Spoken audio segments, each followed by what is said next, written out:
Hi guys, in this video I will show you how to turn off comments on Facebook posts 2025. What you need to do. But before that, if you find this video is helpful, please subscribe to my channel and give a like. Okay, how to turn off comments on Facebook post. First, just select the post you want to turn off comments. For example, this post. What you need to do, just click in the three dots. After that, you see here who can comment on your post. Just click on it. And here, if you select friends, it means your friends they can comment on this post.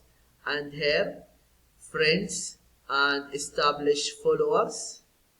And if you select public, it means anyone comment on this. If you want to turn off comments, you need to select profiles and pages you mention. Only profile and pages you mention will be comment. Just select this one, and in the post you don't mention any profile or any pages. That means nobody can comment on your post. After that, click done. This is what you need to do if you want to know how to turn off comments on Facebook posts. I hope this video is helpful. Thank you for watching and see you in the next video.